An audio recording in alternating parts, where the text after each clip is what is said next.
Today we're figuring out if I'm worth $1,000,000. Hi, and if we're meeting for the first time, my name is Dr. Jamie. I'm a licensed clinical psychologist, known as the Productivity Psychologist here on YouTube, and you've joined us in the middle of a 90-day total life reset. And this week, we're focusing on finances, and I'm wearing green. So if you know me, or if you're new here, you might be asking yourself, what is a psychologist doing going through net worth? Financial health is related to psychological well-being. Things like a stable income, manageable debt, regular savings, or having a clear plan for financial goals often translates into greater emotional and mental stability. On the other hand, financial strain can lead to chronic stress, anxiety, and even depression. In fact, a lot of clients that I see in my work as a clinical psychologist also have financial strain co-occurring with their mental health symptoms. Now, the relationship between financial strain and psychological health and well-being is complex.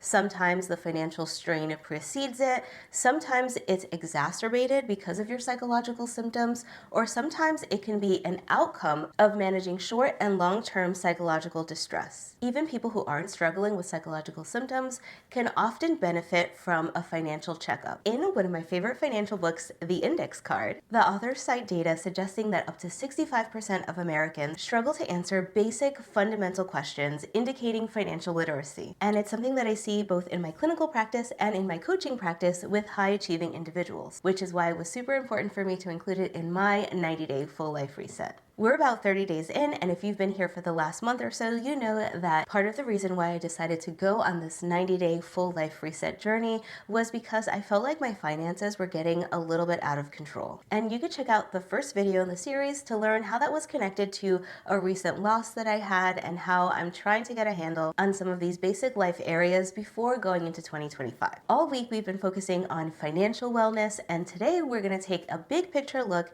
at our net worth. Before we get started, I do want to apologize. I have a cold and I'm just working through it, so I might sound a little bit different today. Let's start with a definition of net worth. Net worth is everything that you own and subtracting everything that you owe, and this gives you a snapshot of your current financial health. It can also help with financial goal setting and for tracking your financial progress over time. I've done this for the past couple of years, and I have to admit that right out of school, I had a negative net worth, and I've slowly been working my way up to the current situation today. All right, let's start with your assets. Your assets is everything that you own.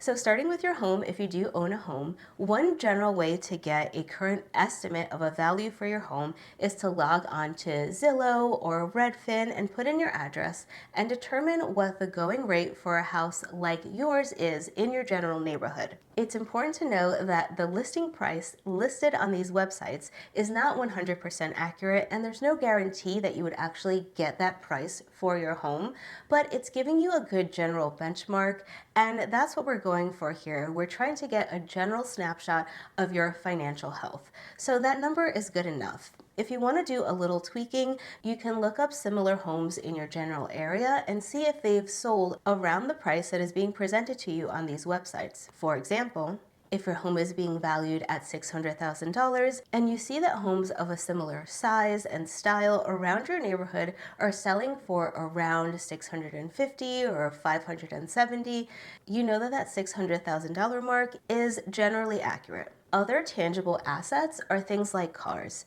You can look up your car's resale value using Kelley Blue Book, which allows you to enter basic information about your car and again gives you a general ballpark of what you can sell your car for. I like to use the value that I would get if I was selling it directly to another person rather than trade-in value, so that I can understand how much I could liquidate my car for if I really needed to. These numbers might be a little high, especially if you were in an urgent situation that required you to liquidate your car, but it's giving you a general ballpark. I don't know why I start with these tangible assets, but let's move on to real liquid assets. Liquid assets are funds that you can get your hands on immediately or almost immediately. These are things like cash on hand or cash that's readily available in a checking or savings account. Next, you want to gather up the amounts in each of your investment accounts. If you have any retirement savings, such as a 401k, a TSP, an individual Roth IRA, all of those are retirement investment accounts. You might also have an additional non-retirement, regular old investment account You want to gather up the amounts in those accounts as well. Finally, things that I know very little about, but if you have things like cryptocurrency or some other digital currencies, you want to determine what those are worth currently to add it to your assets. Things like my engagement ring is technically an asset. I could also technically sell things like my camera, my TV, but I don't put that into my net worth assessment because I'm really just looking at the overall big picture. Next are my liabilities, and that's everything that you owe. If you owe any money on credit cards, that would be listed out as a liability. If you own a home, but you also have a mortgage on that home, the mortgage is listed as a liability and the market value of your home is listed as an asset. Similarly, car loans are listed as liabilities, whereas the total value of the car is listed as an asset. This will all make sense in just a moment. Loans are also listed as liabilities. That could be student loans, personal loans, other types of loans. What other types of loans are there? List them in the comments section down below. Once you've calculated your net worth, how do you know what it means? How does it compare to other households in the U.S.? This is the U.S. Census report called The Wealth of Households for 2022. This report will be linked in the description section down below. This report defines wealth as the value of assets owned minus debts owed, which might sound familiar because that's a definition of net worth. This report has valuable information if you want to compare your net worth to other U.S. households. It shows that over 36% of net worth is held in retirement accounts, followed by equity in your home, which accounts for 27% of wealth. Figure 2 provides some handy comparison points as it breaks down household net worth based on age. As you can see, individuals under 35 have a median net worth of $22,000. That net worth steadily increases until age 74 when it begins to decrease. Here you can see the difference in educational attainment and how that impacts household net worth, with individuals with graduate and professional degrees having substantially higher net worth compared to other educational attainments. This depiction of annual household income shows that the highest quintile, that's the top 20% of households, have substantially more net worth compared to the bottom 80%. They also provide a breakdown of household net worth by marital status. We see a general trend where married couples tend to have a higher net worth. I'm going to walk you through my process and use my numbers. But before we do that, I think it's important to point out some differences that you might see in my net worth compared to yourself or compared to other people.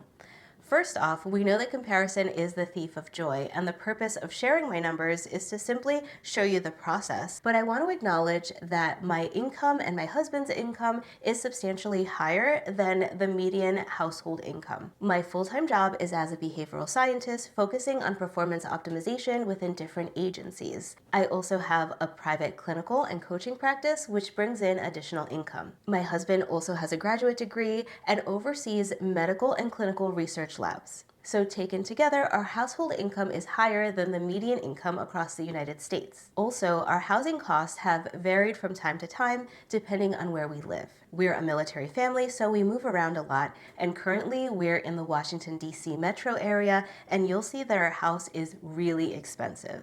So it's important to understand here that all things are relative. If you think that looking at my family's numbers won't be of any benefit for you, feel free to watch the overall explanation, and you can log off of this video at this timestamp down below. If you're interested in getting an aesthetic net worth tracker, I highly recommend you check out some of these Etsy shops.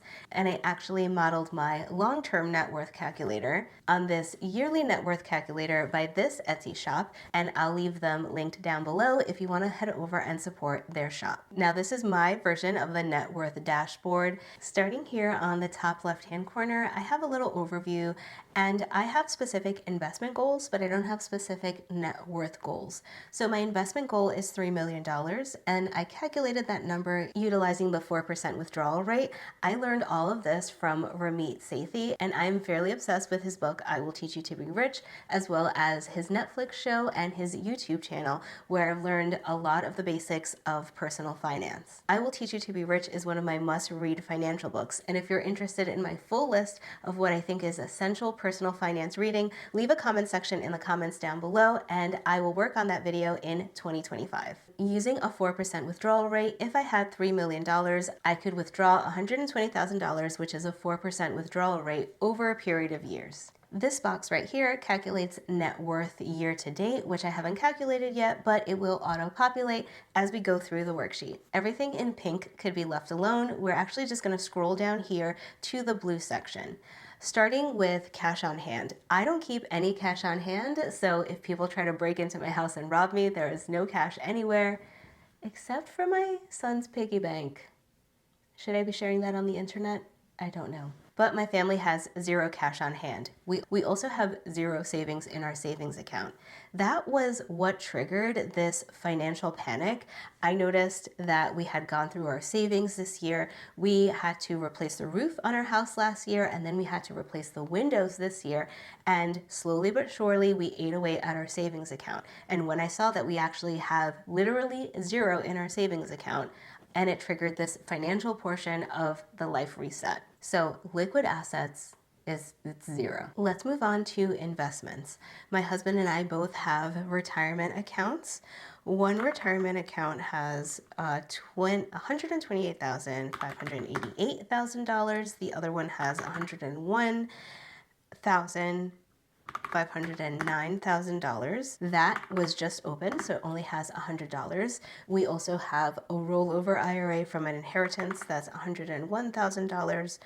491 is the current value, and we also have individual investment accounts that have nothing to do with retirement accounts. They're just regular investment accounts, and that is $162,835,000. So in total in our investments, we have just under $500,000, $494,523,000. In terms of other assets, we do own a home.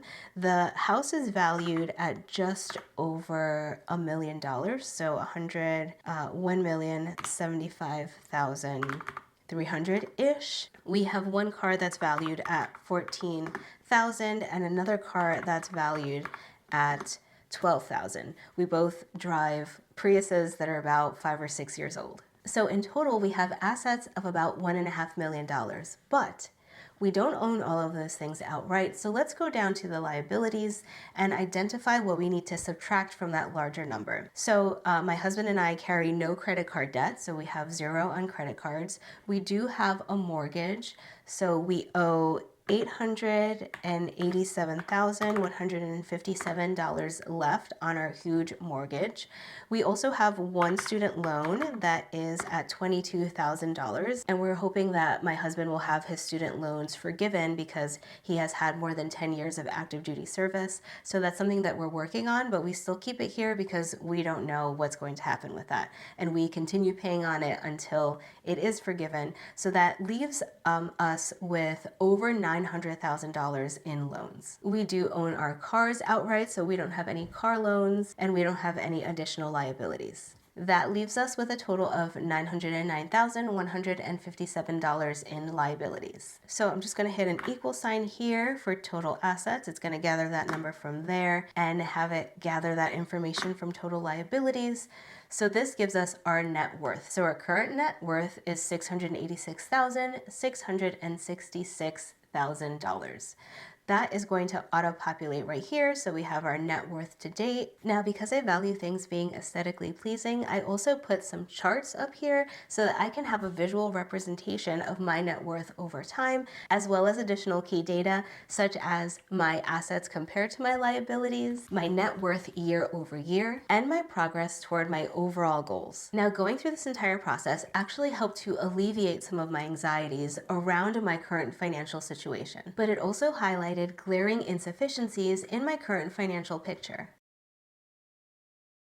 Depending on where you are in your financial journey, going through this network exercise might bring up a series of different feelings. Some people might feel hopeful or relieved, while others might feel increased levels of anxiety and even some mild depressive symptoms. My philosophy in working with clients is always that knowing is better than not knowing when it comes to your finances. Calculating your net worth forces you to look at your assets against your liabilities in a very objective manner.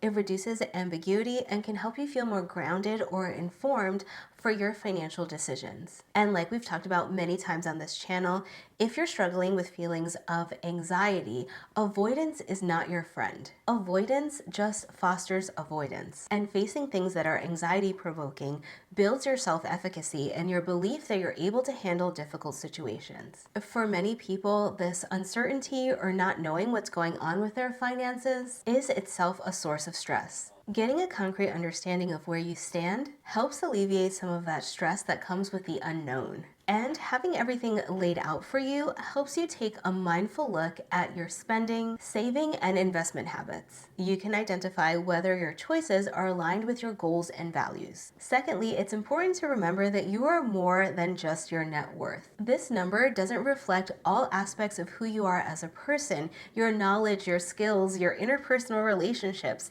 and other non-tangible values that you bring to this world. This is just one component of your personal growth. And my hope is that this will empower you to make more mindful decisions moving forward, with a greater sense of control over your fiscal and psychological well-being. If you're interested in the other ways that I have worked to reset my financial journey for 2025, check out these videos right here.